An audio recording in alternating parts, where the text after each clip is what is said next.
오늘의 브랜드는 로로피아나입니다. 이 브랜드를 알고 계셨나요? 아니면 처음 들어보셨나요? 상관없습니다. 어차피 여러분들은 73%의 확률로 이 브랜드를 봤거나 보실 겁니다. 73%라는 수치는 괜히 지어낸 게 아닙니다. 패션을 좋아하실 여러분 반갑습니다. 명품들도 로고 플레이를 하죠. 그게 나쁘다고 말씀드리는 게 아닙니다. 그럼 로고 플레이를 안 할 것 같은 브랜드는 어떤 게 있을까요? 남성복 중에는 제냐가 있죠. 근데 제냐도 조금 있네요. 에르메스 절대 안 할 것 같죠. 근데 로고는 없지만 프린팅이나 무늬를 넣기도 합니다. 하지만 오늘 말씀드릴 브랜드는 진짜로 로고가 1도 없습니다. 로고뿐만 아니라 프린팅이나 자수처럼 옷에 다른 것을 넣지 않습니다. 원단과 바느질, 부자재뿐이죠. 근데 가격은 재밌습니다. 보통 패션 브랜드들은 연예인들이 입고 뉴스에 나오기도 합니다. 근데 이 브랜드는 연예인들이 아니라 대통령들이 입은 게 가끔 보입니다. 정확히 말하면 입은 게 아니라 벗을 때 들킨 거죠. 겉으로 봤을 땐 이 브랜드인지 알 방법이 없으니까요. 그럼에도 불구하고 여러분들은 이미 혹은 언젠가 이 브랜드를 만나게 되실 겁니다. 코트가 700만 원이라면 어떤 생각이 드시나요? 무슨 옷값이 차값이냐 하겠죠.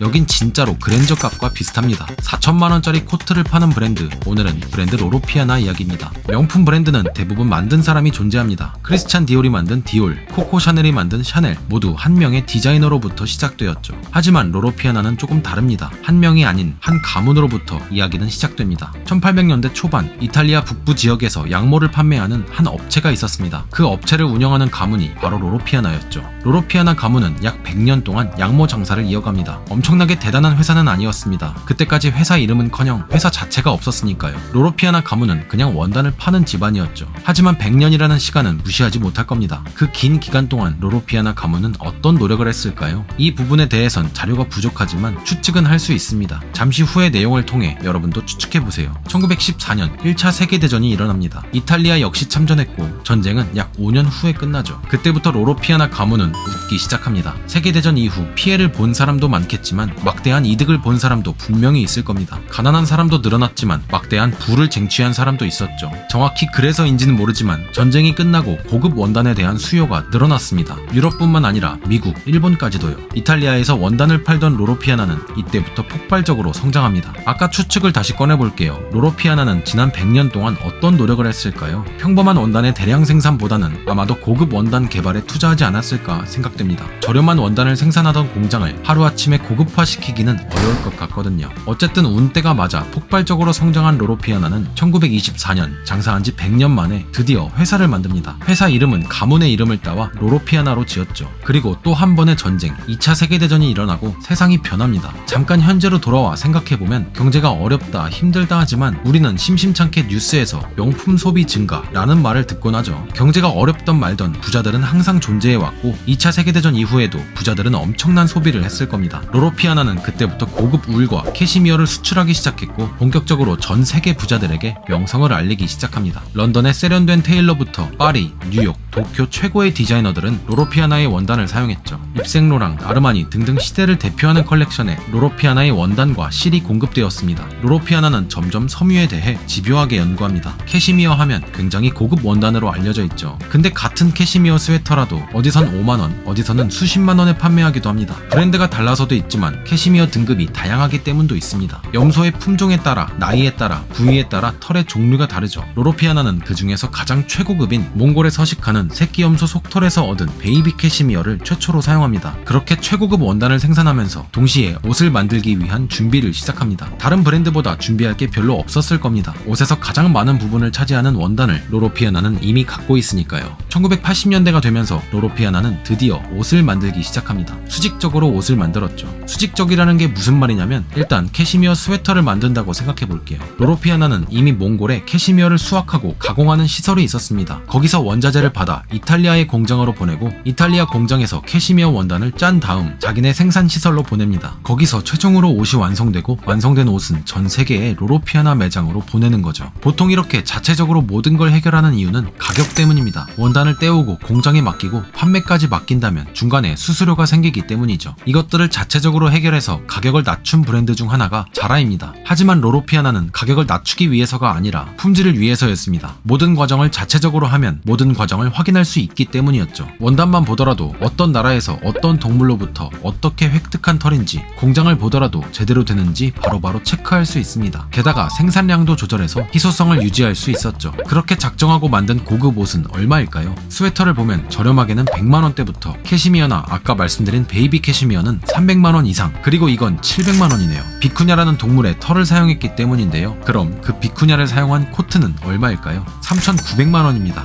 이제 댓글이 보이기 시작하네요. 또 존나 비싼 것만 얘기하네. 누가 미쳤다고 코트를 저 돈 주고 사냐.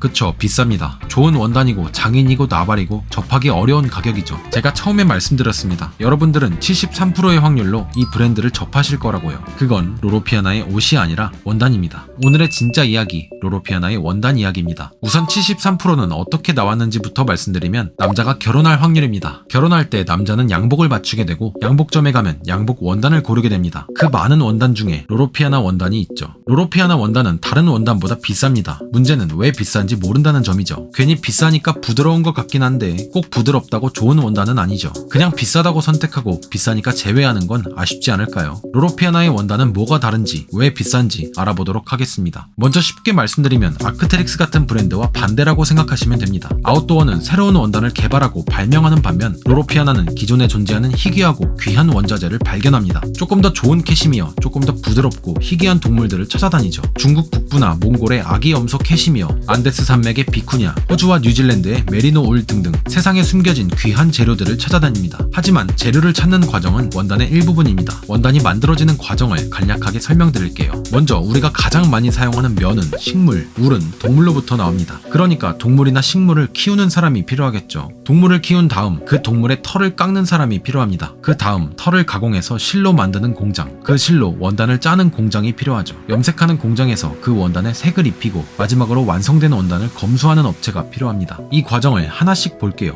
재료 구하기. 괜히 메이드 인 이태리, 프랑스 하면 좋아 보이기도 합니다. 하지만 진짜 좋은 재료들은 유럽뿐만이 아니라 세계 각지에 흩어져 있습니다. 날씨 때문이죠. 여름에는 40도, 겨울에는 영하 50도까지 가기도 하는 몽골입니다. 여기에 사는 염소의 털은 캐시미어, 새끼 염소의 털은 베이비 캐시미어의 재료가 됩니다. 또 다른 재료는 안데스 산맥에 있는데요. 거기에 더럽게 예민하지만 굉장히 우아한 비쿠냐라는 동물이 있습니다. 털이 너무나도 섬세해서 신성하게 다루어진 동물이지만 그것 때문에 탐내는 사람도 많았죠. 1960년대에는 무자비한 밀렵꾼들 때문에 전 세계에 5,000마리밖에 남지 않았습니다. 그걸 발견하고 다시 살려낸 게 바로 로로피아나죠. 그냥 단순히 보호한다고 될 동물이 아닙니다. 너무 예민해서 사육이 불가능하기 때문이죠. 그래서 로로피아나는 비쿠냐를 위해 2,400만 평의 땅을 삽니다. 서울보다 약 1.3배 큰 면적이니 어마어마하죠. 덕분에 5,000마리의 비쿠냐가 현재는 35만 마리가 되었고 멸종 위기에서도 벗어났죠. 또 다른 소재로 메리노 울이 있습니다. 캐시미어나 비쿠냐에 비해 메리노 울은 비교적 저렴한 느낌이 있죠. 하지만 로로피아나의 메리노 울은 당연히 다릅니다. 뉴질랜드나 호주에서 재료를 구하는데요. 원래 메리노 울은 8세기 스페인에서 유명했습니다. 동맹국 왕족에게만 선물로 보낼 정도로 품질이 뛰어나고 귀했죠. 실제로 18세기까지 스페인에선 메리노 양을 한 마리라도 반출하면 사형에 처했습니다. 그러다 나중에 사형 규제가 사라지고 메리노 양은 세계로 뻗어나가죠. 메리노 양은 하필 호주와 뉴질랜드의 자연 환경과 딱 맞았고 현재는 대략 1억 마리의 메리노 양이 살고 있습니다. 로로피아나는 그 양들 중 가장 최고의 품질을 제공한 사육사에게 상을 수여하고 그것들을 독점적으로 가져옵니다. 호주나 뉴질랜드의 사육자들은 이 상을 타기 위해 양에게 엄청난 노력을 기울입니다. 양들은 대우받을수록 털의 품질이 좋아지기 때문이죠. 세상에서 가장 좋은 메리노 울은 아마 로로피아나에서만 볼 수도 있을 겁니다. 일반적인 원단 회사는 시중에 나와 있는 재료를 구매하지만 로로피아나는 세계 각지의 사육사들과 계속해서 관계를 유지하고 대우해줍니다. 그 덕분에 세계 각지에서 세계 최고의 재료들을 얻을 수 있는 거죠.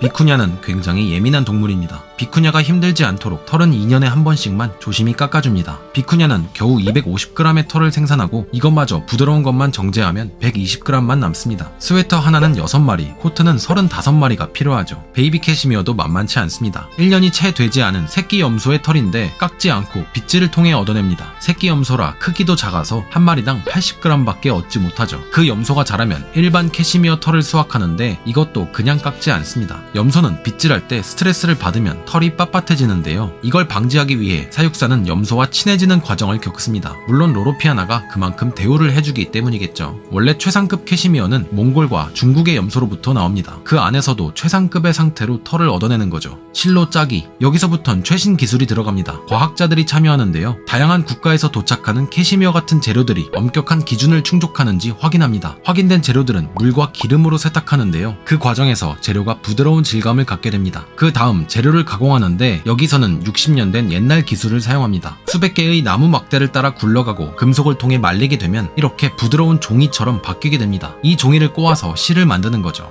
원단 짜기, 기계가 짭니다. 뭐 좋은 기계겠죠. 하지만 그걸 기획하는 건 사람입니다. 전문 지식을 가진 최고의 디자이너들이 원단의 패턴을 만들고 짜여진 원단이 일정한지 4번에서 6번 점검한다고 하네요. 검수하기, 로로피아나 원단이 비싼 가장 큰 이유입니다. 아무리 좋은 재료로 잘 만든다고 해도 품질이 일정하지 않으면 명품이라고 할 수 없겠죠. 수축, 세탁, 연화, 두께, 보풀까지 로로피아나 원단은 강도나 미적 측면 모두에서 엄격한 기준을 통과하는지 확인합니다. 그렇게 완성된 원단이 매년 500만 미터인데요. 최종으로 한 단계 더 남았습니다. 이걸 전문가들이 눈으로 검수합니다. 약 80명의 전문가가 잘못 염색된 섬유를 제거하거나 작은 흠집도 잡아내서 고칩니다. 컴퓨터나 장비가 잡아내지 못하는 아주 작은 흠집이겠죠. 이 과정은 1시간 동안 20m의 원단밖에 확인하지 못합니다. 지금까지 말씀드린 모든 과정을 전부 로로피아나가 직접 합니다. 돈을 아끼기 위해서가 아니라 전부 최고급으로 진행하기 위해서죠. 가장 좋은 재료로부터 최신 기술로 가공하고 장인들이 검수까지 합니다. 항상 최고급의 원단을 같은 품질로 제공하니 모든 디자이너들이 이 원단을 사용하고 싶지 않을까요?